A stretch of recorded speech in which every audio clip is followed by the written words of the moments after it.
Pernah kepikiran nggak warisan apa sih yang bakal kita tinggali nanti? Nah, ada satu pepatah yang kayaknya pas banget buat ngebahas ini. Menanam pohon hari ini agar anak cucu berteduh esok. Yuk kita coba kupas bareng-bareng apa sih makna sebenarnya di balik kalimat yang kelihatannya simpel ini?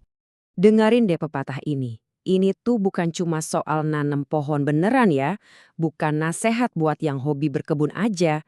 Ini tuh filosofi hidup loh.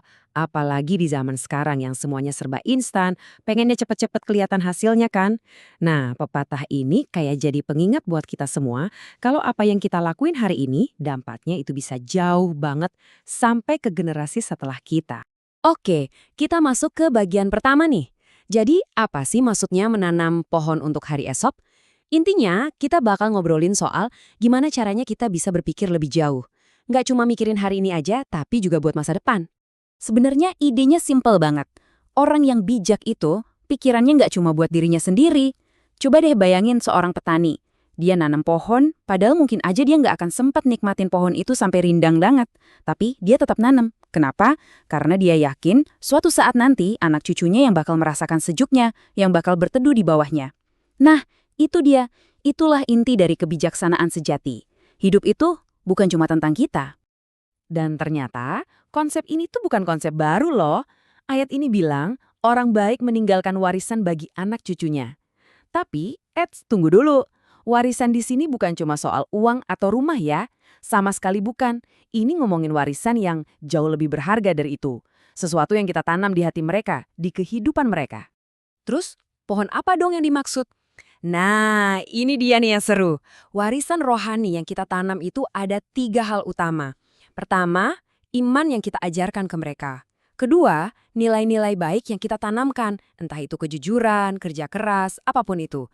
Dan yang ketiga, ini yang paling penting, yaitu teladan hidup kita, perbuatan kita sehari-hari. Inilah benih-benih yang kalau kita tanam sekarang, bakal jadi pohon rindang buat mereka nanti. Oke, dari sini kita jadi bisa lihat perbandingan yang penting banget. Kalau warisan terbesar itu bukan harta, terus apa dong? Yuk, kita lihat kenapa iman dan karakter itu nilainya bisa jauh di atas kekayaan materi. Coba kita bandingin langsung ya. Di satu sisi ada harta benda. Sifatnya sementara. Bisa banget habis kan? Dan seringnya ya cuma buat diri kita sendiri. Nah, sekarang lihat sisi satunya. Iman dan karakter. Ini sifatnya abadi. Nggak akan pernah habis, malah bisa terus tumbuh jadi lebih kuat.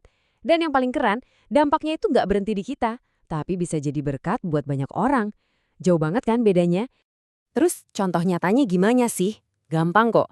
Seorang ayah yang ngajarin anaknya berdoa, itu tuh dia lagi nanam pohon.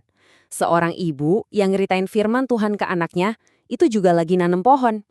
Kelihatannya simpel ya, tapi justru tindakan-tindakan kecil dan konsisten inilah yang lagi membangun sebuah warisan yang abadi. Dan ini sekali lagi bukan ide baru.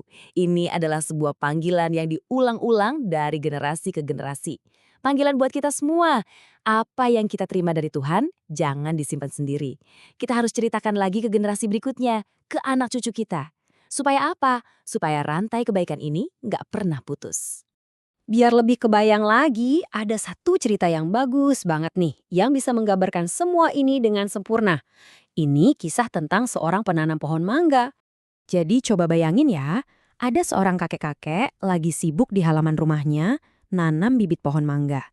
Terus ada tetangganya yang lebih muda lihat dan nanya, mungkin sedikit bertanya-tanya gitu ya, "Kek, emang yakin nanti bakal sempat makan buah mangganya?" Dan jawaban si kakek ini, wah luar biasa bijak. Dia bilang gini, "Loh, mangga yang saya makan sekarang ini kan buah dari pohon yang ditanam sama orang sebelum saya. Nah sekarang giliran saya yang nanam, supaya orang-orang setelah saya nanti juga bisa menikmati buahnya." Keren banget kan? Dia sadar betul kalau dia itu cuma satu mata rantai dalam sebuah siklus kebaikan yang panjang. Nah, ini dia intinya. Ini hati seorang yang bijaksana. Hidup yang benar-benar diberkati itu ternyata bukan tentang seberapa banyak yang kita kumpulin buat diri sendiri, tapi tentang seberapa banyak yang kita tanam buat orang lain. Berkat yang kita dapat, kita teruskan lagi. Itulah warisan yang sejati. Setelah ngobrolin semua ini, akhirnya pertanyaannya kembali ke kita masing-masing. Pertanyaan yang penting banget. Pohon apa ya yang lagi saya tanam sekarang? Ini panggilan buat kita untuk refleksi, untuk mikirin warisan apa yang lagi kita bangun saat ini juga. Jadi, apa aja nih yang bisa kita mulai tanam hari ini? Ada 4 benih utama yang bisa kita fokuskan. Pertama, iman. Bukan cuma diucapin, tapi benar-benar kita hidupi. Kedua, kasih. Bagaimana cara kita bersikap ke orang lain. Ketiga, kebenaran. Apa yang kita pegang sebagai prinsip. Dan terakhir yang menyatukan semuanya, keteladanan. Konsisten antara ucapan dan perbuatan. 4 hal ini, wah, ini bahan-bahan buat membangun hutan berkat buat anak cucu kita. Sebagai penutup, saya mau ninggalin satu pertanyaan ini buat kita renungkan sama-sama. Mungkin mulai hari ini, dalam setiap hal yang kita lakukan, mau itu hal besar atau kecil, coba deh kita berhenti sebentar dan tanya ke diri sendiri. Pohon apa ya yang lagi saya tanam sekarang buat generasi yang akan datang?